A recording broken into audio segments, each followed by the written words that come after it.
Hello everyone, and welcome back to the channel. Today I'm going to be taking a look at the Accurascale Class 31. I've very much been looking forward to these.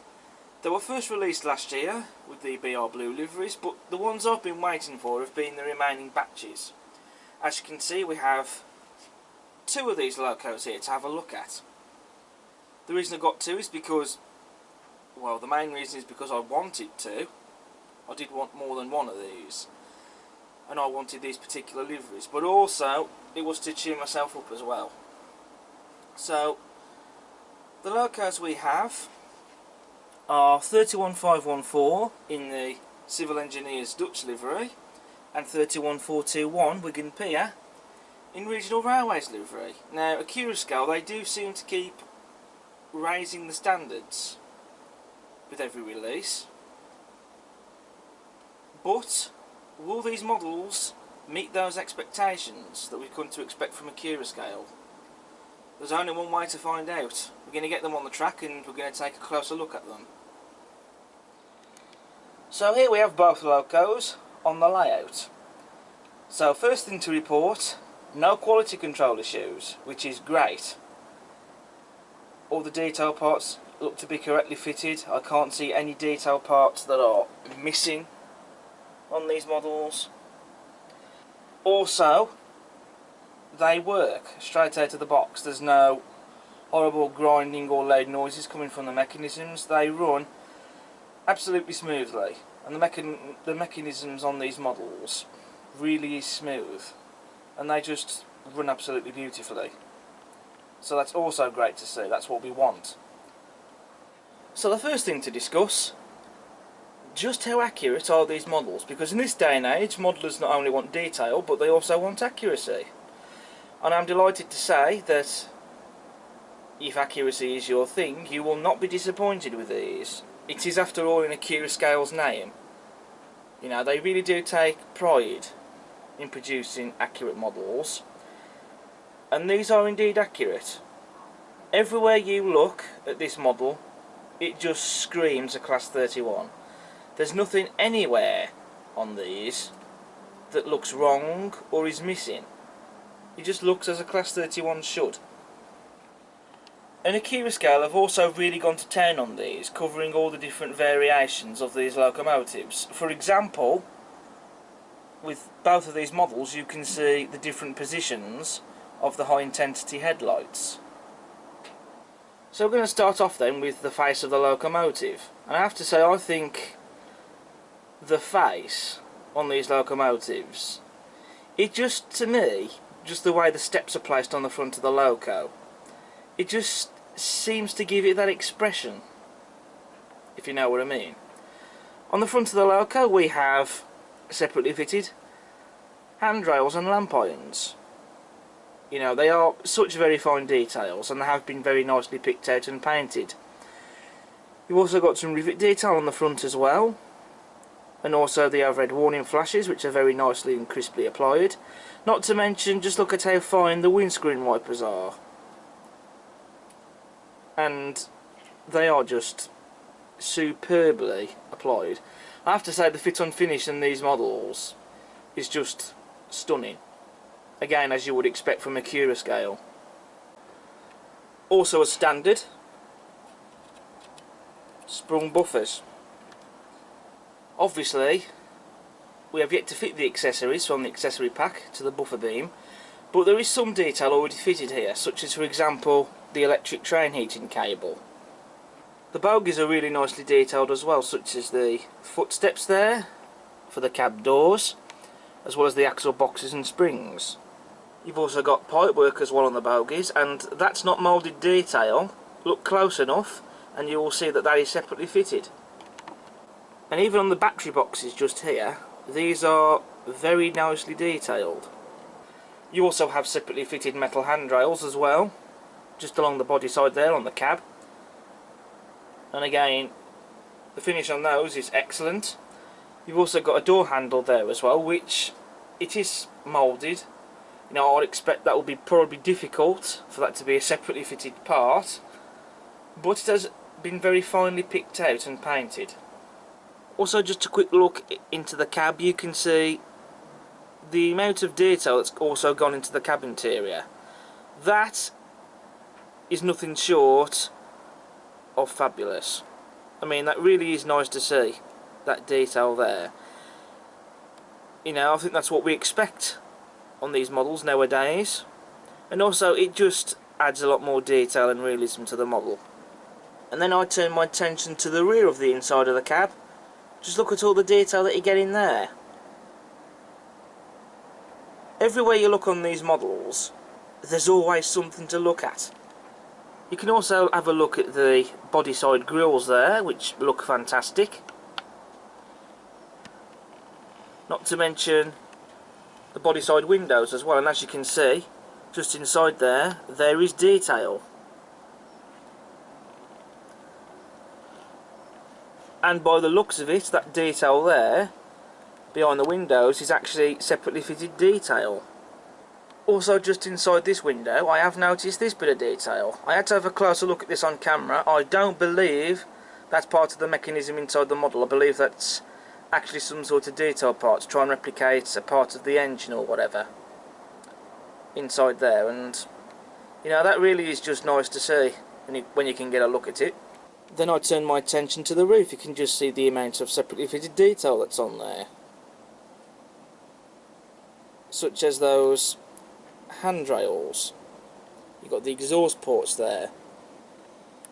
Not to mention that mesh grille on the top with the roof fan underneath. And there's also some rivet detail here and there as well. So it's certainly not boring to look at. Another standard feature with Accurascale is removable roof panels. So these models, as per other models that Accurascale have released, there is indeed a removable roof panel, and this allows you to have easier access for fitting a DCC decoder, although you can still take the body off if you wanted to fit it that way.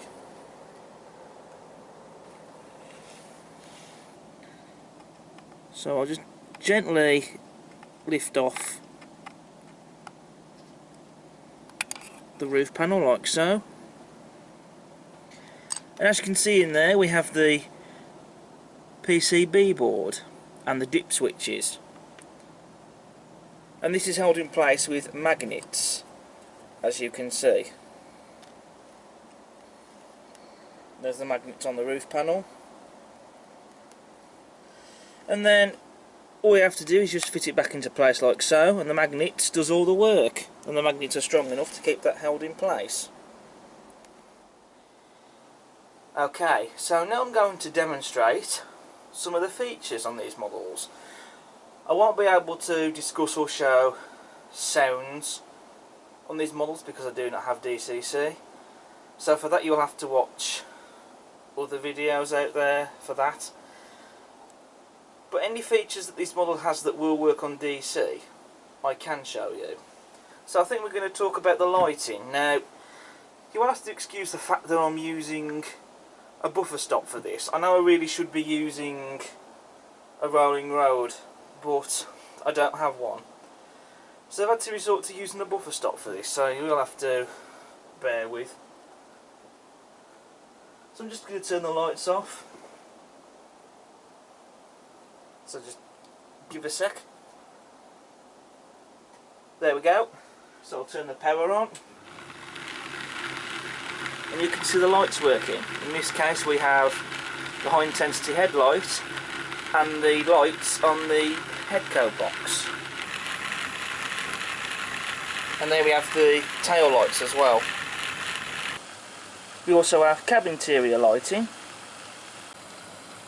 and as standard with the Accurascale, illuminated cab dials. Now these models also come with rotating roof fans, which is a first for Accurascale. So as you can see on 31421 here, you can see the rotating roof fan spinning away nicely there. Maybe a little bit slightly noisy perhaps, but other than that though it's working fine. And here we have 31514, and the rotating fan is spinning away nicely there, and again working just fine. A little bit noisy, but that's more to do with the lower coat because it's up against a buffer stop. But yeah, again, the fan is working perfectly fine there. Now I actually want to talk a little bit more about the rotating roof fans. I have fetched off the removable roof panel on 31514 to show you this.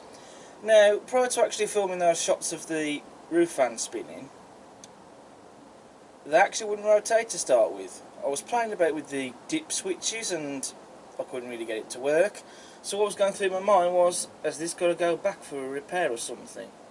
I got in touch with Accurascale about this and they explained that you need to turn the switch number 7 to on.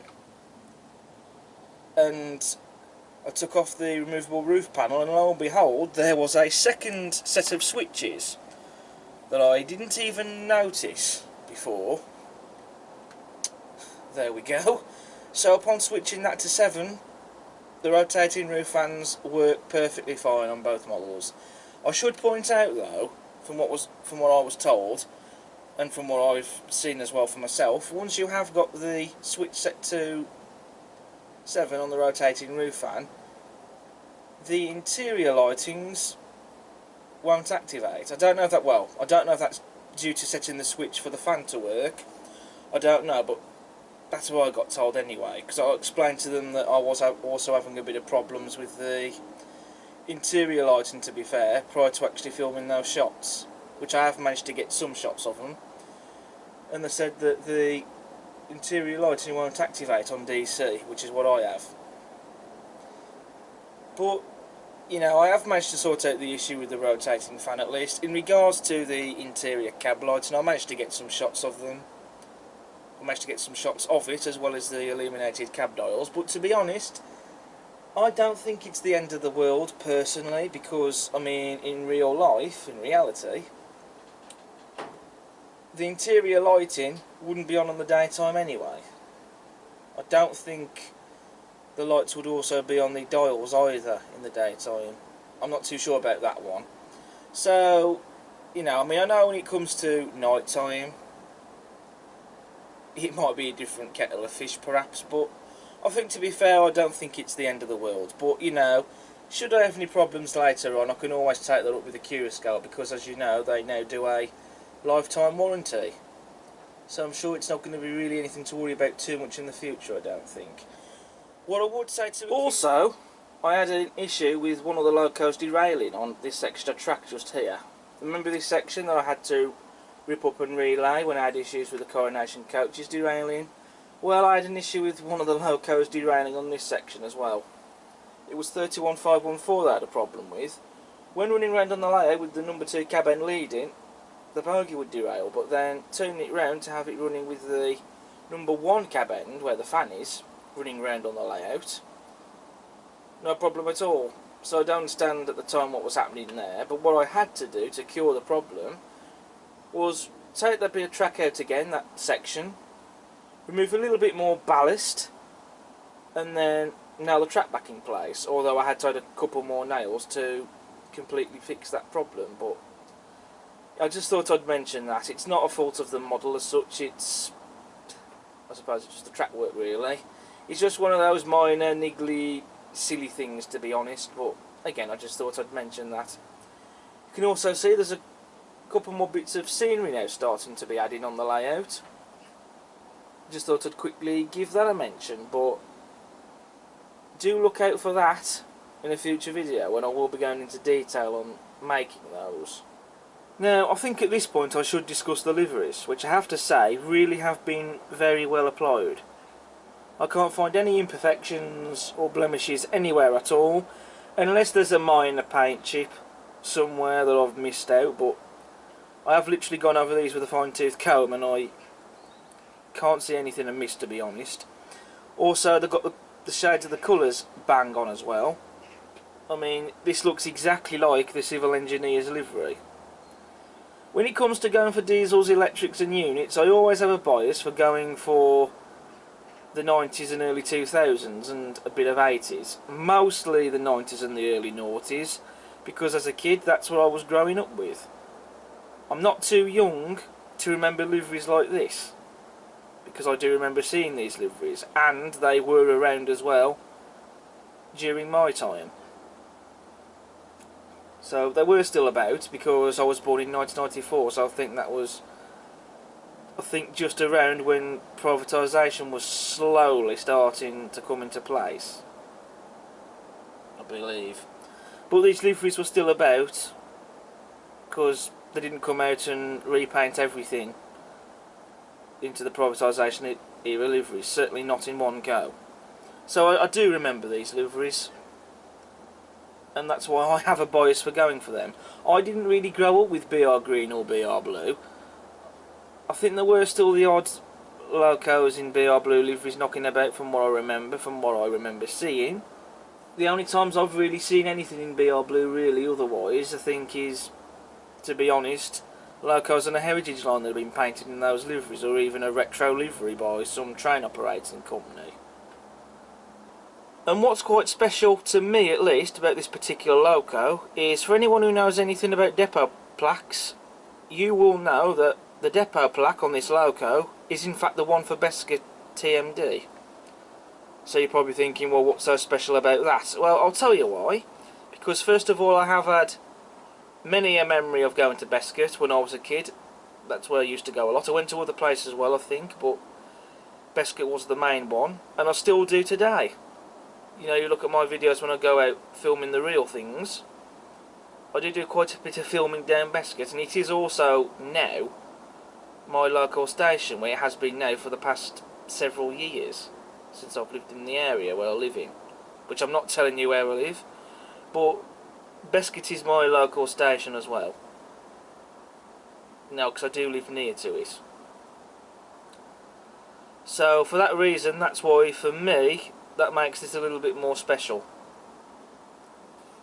And I got particularly excited when this was first announced and I saw that it was a Besca TMD based loco. And now stepping back up to the podium is 31421 Wigan Pier in Regional Railways livery. And again, absolutely stunning livery. The colours are absolutely bang on, can't see anything wrong there, and again, really well applied livery, no imperfections whatsoever. I also really need to discuss the printing as well. As you can see here, we've got the Regional Railways logo, which is bang on. Nothing else needs to be said about that. And the printing is done to a very high standard. The printing on the overhead warning flashes is also done to a high quality. You can also see the printed nameplates as well, but they'll be covered over with the etched metal ones that you get in the accessory pack. And of course you've got the loco's ring number and the TOPS data panel. Again, all done to a high standard. Nothing wrong with the printing at all. And again, they've got the style of the numerals correct as well. And then looking at 31514, again, correct style numerals, and you can see the very well done, what would have been a stainless steel BR double arrow. But of course the etched metal ones will be going over the printed ones, because they will look better, I think. And as I've already discussed, there's the depot plaque for Besca TMD, and the logo is correct and bang on. Can't really fault the printing there, but again, the etched ones that you get will be going over the printed ones anyway. One thing I've just found out with these logos, they have kinematic couplings, as you can see.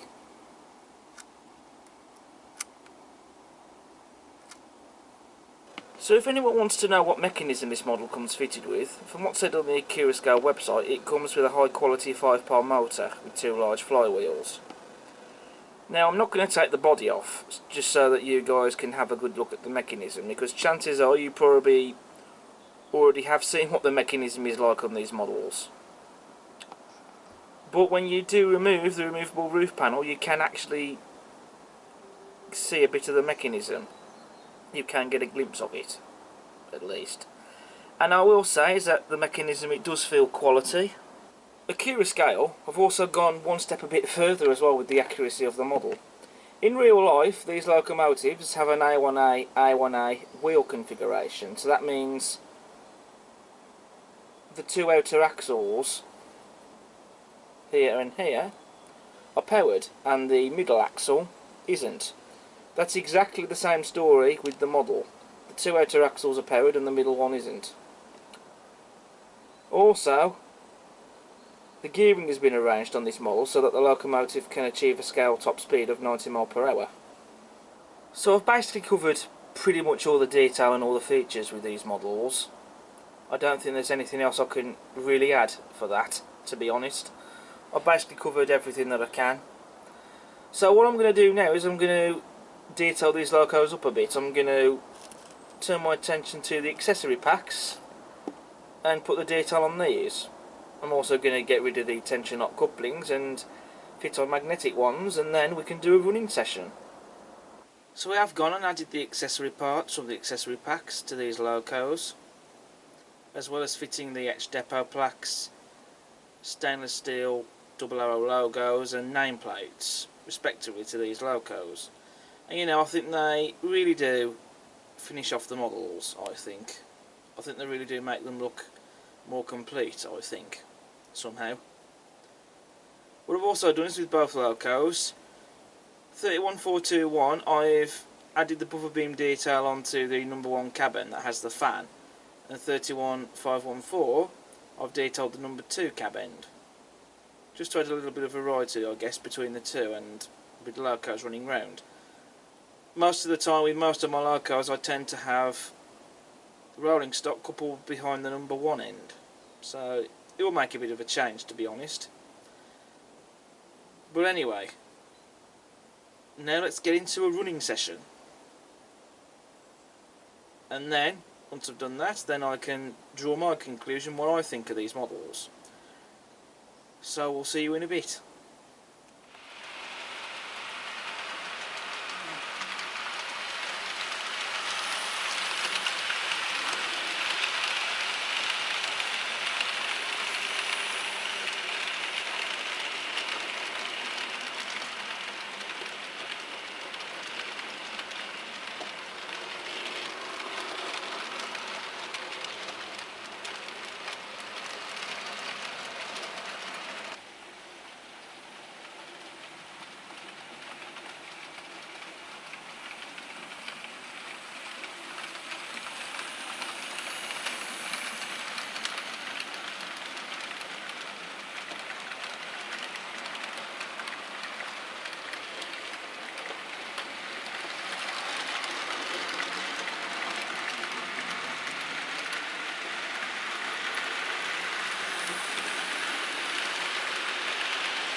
So there we have the Accurascale Class 31. I personally think that these are fabulous models. I mean, they just capture the look of the prototype spot on. I mean, I think that these are more than just models. I think these are true works of art. Even just when they're sat on the layout now and not running, you know, they really are something to admire, I think. Are there any criticisms I have? I mean, the kinetic couplings on these models seem to perform okay. Though one issue I did have, not with the locos, but it was when 31421 was hauling the regional railways Mark IIs. A couple of times the magnetic couplings on the coaches for some reason decided to uncouple, and the coaches would roll back down the layout. I'm not sure what that was all about, but there we go. I can't personally pick out on any criticisms with the model. I mean, I personally don't mind that the interior lighting and the illuminated cab dials don't function on DC. I presume that's because when you set that one switch to get the rotating fans to work, I'm assuming that's the reason why the interior lighting doesn't function. But you know, I don't mind that for similar reasons that I mentioned earlier in the video, because I have already discussed that already, so I won't repeat myself going over that again. If I had to pick out a criticism, it wouldn't be to do with the model itself, it would be more to do with the manual, because it doesn't make a mention of the dip switches in there, nor does it show you or tell you what the switches do. I had to get some help from Accurascale to figure this out, because I was having difficulty getting the fans to rotate. I didn't realise that there was another dip switch in there, but there we go, just one of those things. But even so, you either have to find it out for yourself or get some help from them to tell you. So, bit of constructive feedback there for Accurascale to perhaps maybe in future releases just put a mention of the dip switches in the manuals, because that would be much easier. But apart from that though, I think these are stunning models. No other word for it. Highly recommended by me, these are. I believe that these are now mostly sold out at Accurascale. The retailers might still have these left in stock. At the time of filming this video, I'm not too sure. If they do, and you are interested in getting one of these, or even more than one, then I'd say go for it. If not, then definitely wait around until when Accurascale announce another batch of these, announce another run. Then I would definitely consider them, because I think they're worth it. It's going to be interesting as well to see what happens when the awards come around this year, because we've already had some superb models already. There's the prototype HST power cars from Batman, there's the rerun of the Sterling single from Rapido, there's the Cavalax Class 60, now we've got the Accurascale Class 31s and anything else that I might have missed out, and there's other models due to be released as well, so this could be interesting, I think. Also, one question I will ask myself, with the direction I'm now going in with the fleet, will I consider buying any more 31s? I will add, I wouldn't go out and buy every single Class 31 that Accurascale releases. I certainly wouldn't go out and buy every single livery. Again, I would be buying liveries that I remember and would have seen, because that's just my personal preference and bias really, if I'm honest. But even then, I don't think I'd buy every single one of them. It would be, I think, shall we say, liveries that I like. I am very interested in getting 31116 in the infrastructure livery, which is being released as a model rail exclusive. So I think that's something that I'm going to have to get. I think that's something that I can justify. It is something I am interested in getting. It's only been done, that livery, in RTR one other time, and that was by Lima. None of the other manufacturers who have released 31s have ever done that livery. And I don't know, I mean the EWS and mainline deliveries are tempting as well. But who knows? But yeah, if they're going to do more 31s in the future, I'm sure there will be more batches to follow. And if it's a delivery that I like, then who knows? And I'm already interested in getting 31116, so you never know. But who knows what the future could bring? There might just be a few more 31s maybe joining the fleet in the future. Maybe not, who knows? Only time will tell on that. But it would be a strong possibility, I think, to get more of these. So I tip my hat off to Accurascale. They've done it again. I think that they've well and truly smashed it out of the park with these, I think. So that's the end of my review for the Accurascale Class 31. I hope you've enjoyed watching. As ever, if you like what you see, then please do feel free to subscribe to the channel. It won't cost you anything. Please do smash that like button and feel free to leave a comment. Check out all my other videos I have on the channel. And I'll see you again next time. But until then, it's bye for now. Take care.